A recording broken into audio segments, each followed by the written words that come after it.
प्रकल्पाच्या बाबत जर आपण अभ्यास केला तर हा संपूर्ण तोट्याचा प्रकल्प आहे. जुन्नर तालुक्यासाठी खरं तर जागतिक पर्यटन स्थळातलं नाणे घाट असेल, इको सेन्सिटिव्ह झोन आहे, पर्यावरण आहे, निसर्ग आहे, जंगल आहे, जल आहे.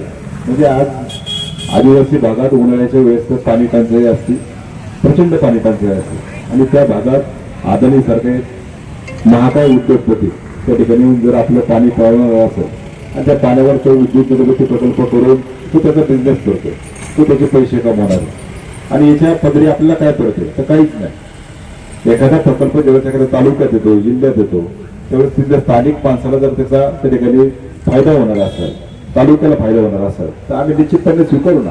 आम्ही म्हणतो ना आम्हाला पुणे नाशिक रेल्वे द्या, का नाही देते गव्हर्नमेंट, का नाही देते सरकार. काल परवा आपलं रेल्वेचं आंदोलन झालं. जी आपल्याला गोष्ट पाहिजे ती होत नाही आणि जी नाही पाहिजे ती आपल्या माथी मारली जाते.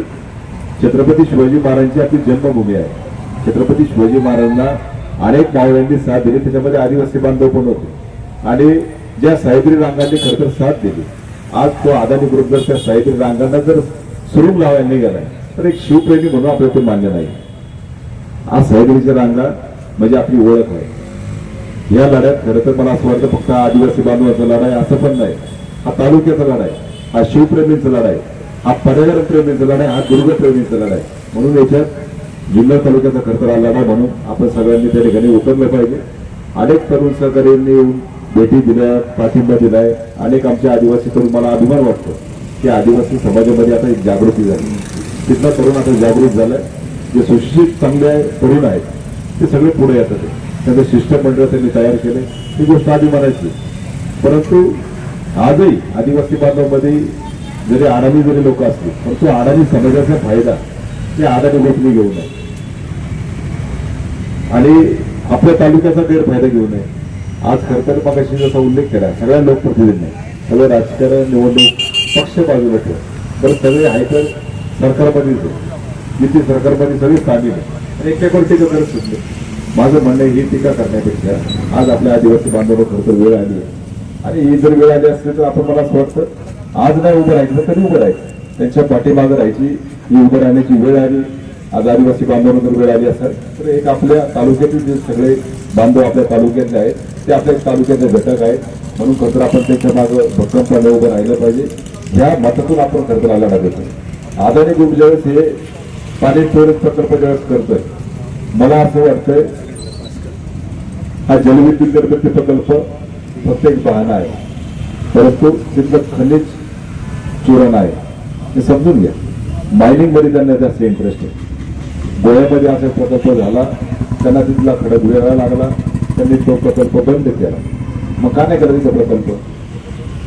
मला असं वाटतं जुन्नर तालुक्याच्या आपल्या पर्यटन संपन्न तालुक्यावर त्या अदानी ग्रुपची नजर पडली. त्यांनी ते सर्वेक्षण सगळं रात्रीच्या अंधारात कधी केलं, काय केलं, लोकांना अंधारात ठेवून गेलं काही माहिती नाही. परंतु आज फक्त प्रकल्प हा दिखाव्यासाठी फक्त यांना मायनिंग करायचे, तिथला खनिज संपत्ती मिळवायची, हे महत्वाचं या ठिकाणी आपल्याच माध्यमातून सांगतो. आणि असा ग्रुप त्यांनी भारतामध्ये संपूर्ण देश पोकारला आहे, महाराष्ट्र पोकारला आहे. मध्यंतरी राजसाहेब ठाकरेंचे महानगरपालिका निवडणुकीच्या काळात एक भाषण होतं. त्यांनी अदानी ग्रुपवर जे भाषण केलं ना ते एकदा आवर्जून ऐका. राजसाहेब आपल्या पक्षाचे असू नसू ते सगळं बाजूला ठेवा, तर राज ठाकरे तळमळीने बोलले अदानी ग्रुपने काय काय पोकारले एकदा बघा, सगळ्यांनी आवर्जून बघा. मग आपल्या ते गोष्टीची कळकळ समजा. आज तुम्ही एवढे मंडळ या ठिकाणी बसले, तुमच्या गावातील आवाजाचा प्रकल्प आला सोलरचा. आज त्या प्रोजेक्टचा काय फायदा झाला, गावाला काय फायदा झाला? आज हे फक्त गायरान जमिनी घेत सुटले. तुमच्या गावातली परिस्थिती, काल परवा शिरोळी सोलापूरला आम्ही गेलो होतो, त्या ठिकाणी परिस्थिती गावकऱ्यांना खोटं सांगायचं, गायरान जमिनी मिळवायच्या, आम्ही तुम्हाला मोफत वीज देतो, रस्ते देतो, सगळ्या गोष्टीचं सांगायचं. 650 झालं ते शिरोळी सुलतानपूरमध्ये होती, त्या गायरानात सगळी कापून टाकली, सगळ्याची कत्तल झाली सरपंच. आणि त्यांनी सांगितलं, गावाला आश्वासन केलं की आम्ही तुम्हाला 600 ऐवजी 1200 झाडं लावून देतो, तुम्ही सांगा एक झाड लावून द्या. आज त्या प्रोजेक्ट होऊन एवढे 2-3 वर्ष झाले, पण ती खोटी आश्वासनं फक्त दिली. आणि त्या दिवशी आम्ही एका शेतकऱ्याला विचारलं, शेजारचा तो गोठ आहे, म्हणजे तुम्हाला अजून मोफत लाईट असेल तर मला गोठ आहे, हा बल्ब आहे ना, गेल्या प्रमाणे आम्हाला लाईट बिल भरायला लागतं, मग काय उपयोग आहे? आज धुळ्यामध्ये पण तुम्ही पाहताय, आज तो प्रोजेक्ट आला त्यांनी कशी झाडांची कत्तल केली. ह्या प्रकल्पापासून जर स्थानिक गावकऱ्यांना जर फायदा असेल, स्थानिक ग्रामस्थांना फायदा असेल तर नक्की झालं पाहिजे ना. आपण ते स्वागत करू ना. आपली लोक इतकी माणुसकी आपल्या तालुक्याला, असा जर एखादा प्रकल्प येत असेल त्याचा फायदा स्थानिक तरुणांना असेल, ग्रामस्थांना असेल, आपण नक्की तो डोक्यावर घेऊ ना, त्यांना आपण सहकार्य करू.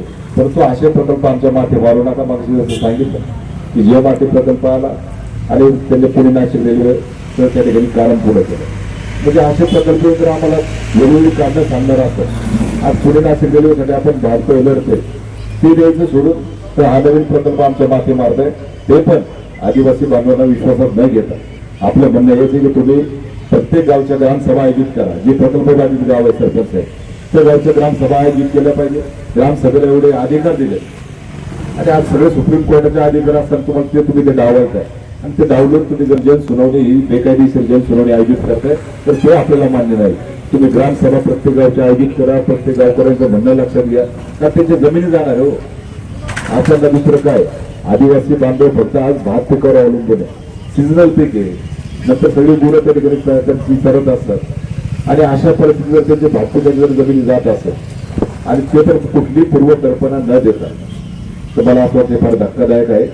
आणि या सरकारने आपल्या आदिवासी बांधवांचा व्यवसाय क्षेत्राचा विशेष करून खरं तर गांभीर्याने विचार केला पाहिजे. आपल्या शिवजन्मभूमीचा तुम्ही एकीकडे म्हणता हा पर्यटन तालुका आहे, पर्यटन तालुका घोषित केला आणि त्याच पर्यटन तालुक्यात तुम्ही सुरुंग लावायला निघाले की किती मोठी शोकांतिक आहे. मग कशाला पर्यटन तालुका तरी घोषित करता, काढून टाकायचं नाव. मग जर तुम्ही सांगितलं सगळ्या जिल्ह्यामध्ये एक पूर तालुका आहे जो पर्यटन तालुका आहे आपला, मग पर्यटन तालुक्याच्या माध्यमातून तुम्ही विकास करा ना. जुन्नरच्या पासून नाणेघाटापर्यंत एक चांगला रस्ता तयार करा, पर्यटक चांगले येतील अशा पद्धतीने काहीतरी सोयी सुविधा करा. पण ते सगळं सोडून दिले आणि आधारित सरकार प्रकल्प तुम्ही आमच्या माती मारताय, हे फार चुकीचं आहे. माझी आपल्या माध्यमातून सगळ्यांना विनंती असेल की तरुणांनी या प्रक्रियेचा सहभाग घेतला पाहिजे. बरोबर ज्यावेळेस रस्त्यावर येतो ना त्यावेळेस काय होतं ते दिल्लीने दाखवून दिलं. अभिजित तितके सारखा एक सामान्य कुटुंबातून आपला मराठी तरुण दिल्लीमध्ये गेला, विद्यार्थ्यांच्या प्रश्नासाठी त्यांनी त्या ठिकाणी आंदोलन केलं आणि आपण पाहिलं एका केंद्रीय मंत्र्याला त्या ठिकाणी राजीनामा द्यावा लागला. ही गोष्ट नाही छोटीशी किंवा सोपी गोष्ट नव्हती, परंतु हा तरुणांनी दिलेला लढा म्हणून करता ते सगळं शक्य झालं. काल पण आपल्या खासदार साहेबांनी पुणे नाशिक रेल्वेच्या आंदोलनात अदानी प्रकल्पाचा आवर्जून उल्लेख केला.